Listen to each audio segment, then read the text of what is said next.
श्रीराम समर्थ। गोपाल कृष्ण भगवान की जय। आता आपण ओवी क्रमांक 53 पाहू। जव प्रकृतीचे अधिष्ठान, तव सांडी मांडी हे अज्ञान, जे चेष्टा ते गुणाधीन आपैसी असे। आता ही प्रकृती म्हणजे 3 गुणांनी बनलेली असते, सत्व रज तम, ज्याला आपण शक्ती म्हणू, ऊर्जा म्हणू। या जगामध्ये हा सगळा प्रकृतीचा, या शक्तीचा खेळ आहे। आपण सर्वजण या शक्तीच्या अधीन असणारी माणसं आहोत, कारण आपल्याला या शक्तीनेच जन्माला घातलेलं आहे। आपण सर्वजण या प्राप्त परिस्थितीशी लाचार असतो। ज्ञानेश्वर महाराज म्हणतात, प्रकृतीचं अधिष्ठान असल्यामुळे मी हे सांडीन, मी ते सांडीन आणि मला हवं ते मांडीन, असं कर्म मी करीन, किंवा अमुक एक कर्म मी करीन आणि अमुक एक कर्म मी सोडीन, हे समजणं हे अज्ञान आहे। कारण ही चेष्टा गुणाधीन आपैसी असे, असं ज्ञानेश्वर महाराज म्हणतात। म्हणजे तुला त्या गुणांच्या अधीन असल्यामुळे तू त्या बंधनातच पडतोस। आपण या गुणांच्या अधीन असल्यामुळे आपण या बंधनातच बद्ध आहोत। त्यामुळे आपण हे बंधन टाळू शकत नाही आणि यातून बाहेरही पडू शकत नाही। आपण काय करू शकतो? काहीच नाही। पुढची ओवी। देखै विहित कर्म जेतुले, ते सळे जरी ओसंडिले, तरी स्वभाव काय निमाले इंद्रियांचे। ज्ञानेश्वर महाराज म्हणतात, हरकत नाही, तुम्ही कर्म जर सोडलंच तर हे नको ते नको असं जरी म्हणाल, आपण सर्वांशी, या समाजाशी जरी संबंध तोडला तरी देखील डोळ्याकडून पाहायचं काम होणारच, कानाकडून ऐकायचं काम होणारच, जीभ बोलण्याचं काम करणारच। या सगळ्या इंद्रियांच्या कर्म करण्याच्या प्रवृत्ती, त्या काही आपण थांबवू शकणार आहोत का? त्यांचे स्वभाव शांत होणार आहेत का? सांगे श्रवणी ऐकावे ठेले, की नेत्रीचे तेज गेले, हे नासारंध्र बुझाले, परिमळू न घे। ज्ञानेश्वर महाराज म्हणतायत, कानाचं ऐकणं बंद झालं, डोळ्यांचं पाहणं बंद झालं आणि नाकांचे वास घेणं थांबलं, ना तरी प्राणापान गती, की निर्विकल्प जाहली मती, की क्षुधा तृषादी आरती खुंटली।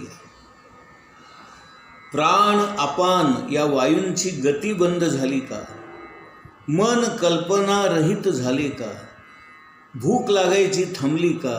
तहान लागायची थांबली का? हे स्वप्नावबोधू ठेले, की चरण चालू विसरले, हे असो काय निमाले जन्म मृत्यू। ज्ञानेश्वर महाराज म्हणतायत, जागृती, स्वप्न आणि सुषुप्ती या अवस्था काही थांबल्या? आपले पाय चालायचं विसरले का? या जगामध्ये जन्म होण्याचं आणि मृत्यू होण्याचं थांबलं? ज्ञानेश्वर महाराज म्हणतायत, हे काहीच थांबू शकत नाही, या सगळ्या गोष्टी चालूच असतात। जो कोणी या जगामध्ये जन्माला येतो, जन्मल्यापासूनच त्याचं कर्म सुरू होतं, ते मृत्यूपर्यंत अखंडपणे चालू असतं। हे न ठकेची जरी काही, तरी सांडिले ते काही, म्हणून कर्म त्यागू नाही प्रकृती म्हणता. म्हणून ज्ञानेश्वर महाराज म्हणतात, या सगळ्या गोष्टी जोपर्यंत थांबत नाहीत तोपर्यंत आपण काय सोडलं मग. म्हणून आपण सारी माणसे प्रकृतीच्या अधीन असल्यामुळे आणि या प्रकृतीच्या मार्फत या जगामध्ये जी काही कर्म घडत असतात, चालू असतात, ती आपण थांबवू शकत नाही. आपण त्याच्या अधीन असतो आणि म्हणून आपल्याला कोणत्याही प्रकारचं कर्म सोडणं, थांबवणं, त्याग करणं शक्य होत नाही. कर्म पराधीनपणे निपजतसे प्रकृती गुणे, येरी धरी मोकली अंतःकरणे वाहिजे वाया. आपल्या वाट्याला आलेली कर्म ही भगवंताच्या इच्छेने आणि सगळ्या गोष्टींच्या परिणामाने प्राप्त होतात. आणि म्हणून आपल्याला प्राप्त झालेली कर्मे ही दुसऱ्यांच्या अधीन असतात, पराधीन असतात. ते प्रकृतीच्या गुणांनी निर्माण होतं. आणि म्हणून मी कर्म सोडीन ही कल्पना करणं हेच मुळी व्यर्थ आहे, वाया आहे. आपला जन्म केव्हा व्हायचा, कुठे व्हायचा, आईबाप कोण, भाऊ बहिणी कोण, मित्रमैत्रिणी कोण, कुणाशी आपलं लग्न होणार, कोण आपले सासू सासरे असणार, या सगळ्या गोष्टी अगोदरच ठरलेल्या असतात. नोकरी करून आल्यावर घरामध्ये मुलांची कटकट, बायकोची कटकट, नवऱ्याची कटकट, संसारातल्या इतर भानगडी यांना आपल्याला कितीही इच्छा नसली तरी तोंड द्यावं लागतंच. या सगळ्या गोष्टीतून आपण कसे काय बाहेर पडणार. आणि म्हणून ज्ञानेश्वर महाराज म्हणतात की मी कर्म सोडेन हे समजणं, या कल्पना करणं हेच मुळी व्यर्थ आहे, फोल आहे.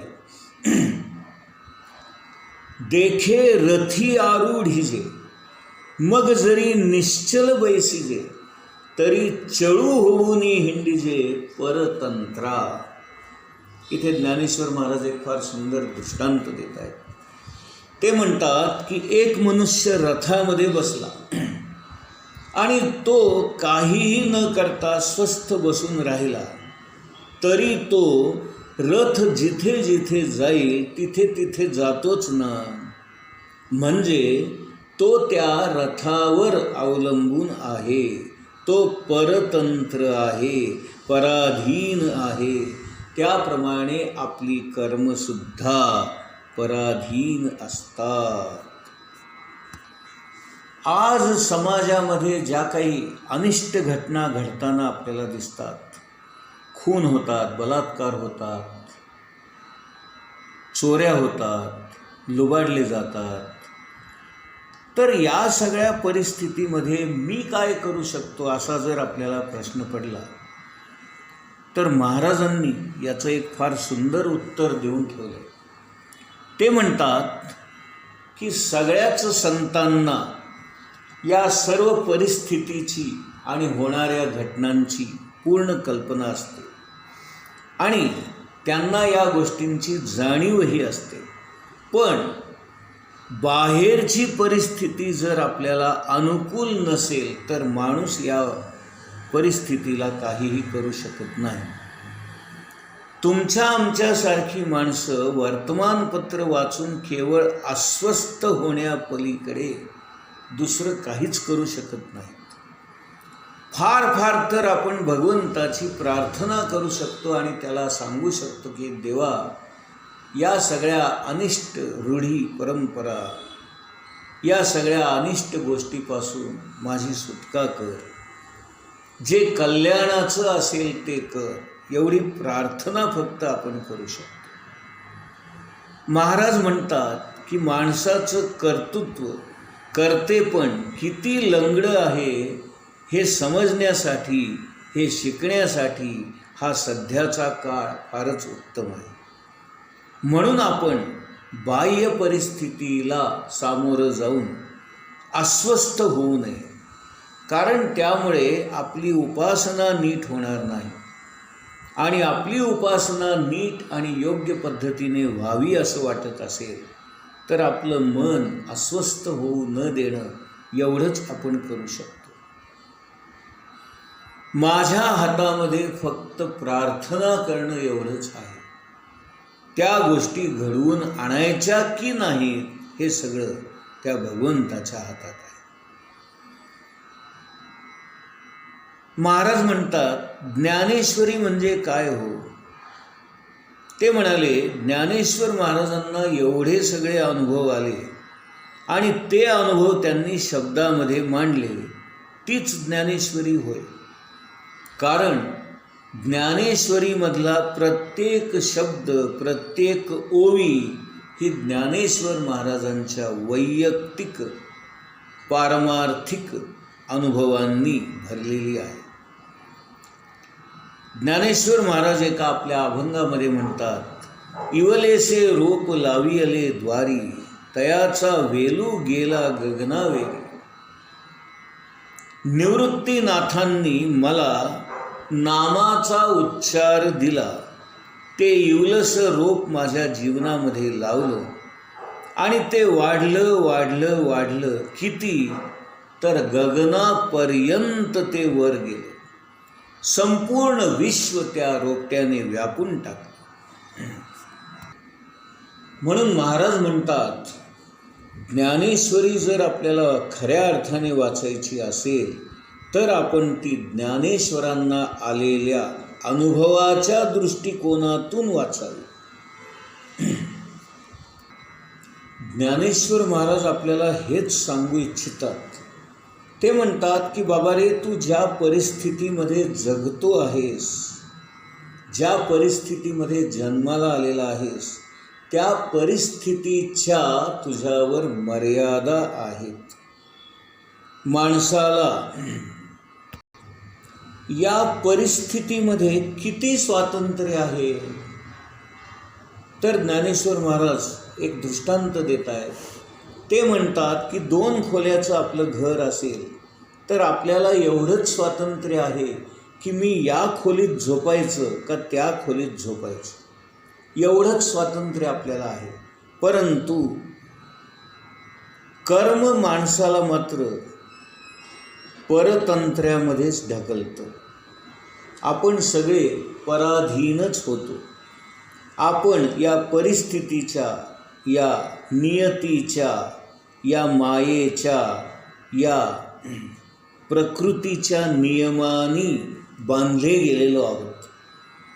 नाहीतर आपल्या कर्माला कर्म पण राहणारच नाही. मर्यादा हा शब्द कर्म करण्यासाठीच लागू आहे. अशी प्रत्येक कर्माला मर्यादा आहे. ती मर्यादा का आहे?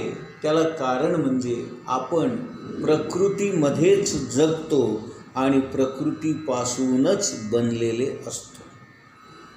या भगवंताला जेव्हा हे विश्व निर्माण करावं अशी इच्छा झाली, त्यावेळेला त्याने हे संपूर्ण विश्व आपल्या शक्तीने घडवलं, निर्माण केलं. याच शक्तीला आपण माया किंवा प्रकृती अशी नावे देतो. ही शक्ती कशी असते? तर सर्वांनाच सामावून घेणारी असते, सर्वांना सावरणारी असते, सर्वांना आवर घालणारी असते. या प्रकृतीच्या शक्तीनेच आपलं जीवन घडत असतं, चालत असतं. आणि आपल्याला हेच शिकायचं आहे की या संपूर्ण विश्वाला चालवणारी जी शक्ती आहे तीच मलाही चालवते आणि माझं जीवनही घडवते. संत याच गोष्टी आपल्याला वेगळ्या शब्दात, सोप्या शब्दात सांगतात. ते म्हणतात की रामाच्या इच्छेने आणि रामाच्या कर्तेपणाने या सगळ्या गोष्टी होतात. म्हणून आपण नेहमी राम करता राम इच्छा अशी भावना ठेवावी. परमात्म स्वरूपाची जी काही शक्ती असेल ती मला माझ्या या जीवनामध्ये आणि माझ्या या रोजच्या व्यवहारामध्ये चालवायला भाग पाडते, नाही का? एखादा माणूस रथामध्ये बसला असेल तर त्याची गती रथाप्रमाणे होते. एखादा रेल्वेमध्ये असेल तर त्याची गती रेल्वेप्रमाणे होते. एखादा विमानात बसला असेल तर त्याची गती विमानाप्रमाणे होते. म्हणून आपण ज्या गोष्टींचा सहवास करतो ती गती आपल्याला प्राप्त होते. आपण जरी हललो नाही, आपण जरी स्वस्थ बसून राहिलो तरी त्या गाडीमुळे, त्या गतीमुळे आपण सगळीकडे जाऊ शकतो.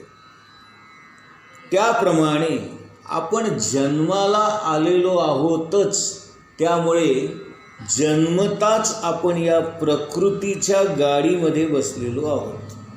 आणि ती प्रकृतीची गाडी ज्या वेगाने धावते आहे, ज्या प्रकारे धावते आहे, तसं आपल्याला धावणं भाग पडतं. आपण कर्म करायचं नाही म्हटलं तरी त्या प्रकृतीचा जोरच असा असतो की कर्म केल्याशिवाय आपल्याला क्षणभरही राहवणार नाही. माणूस शरीराने एक वेळ स्वस्थ बसेल, पण मन मात्र सगळ्या गावभर फिरून येतं. आपण फिरतोच आहोत ना, मग मनाचं समाधान करण्यासाठी तरी फिरावं, असं संत आपल्याला सांगतात. गोपाल कृष्ण भगवान की जय.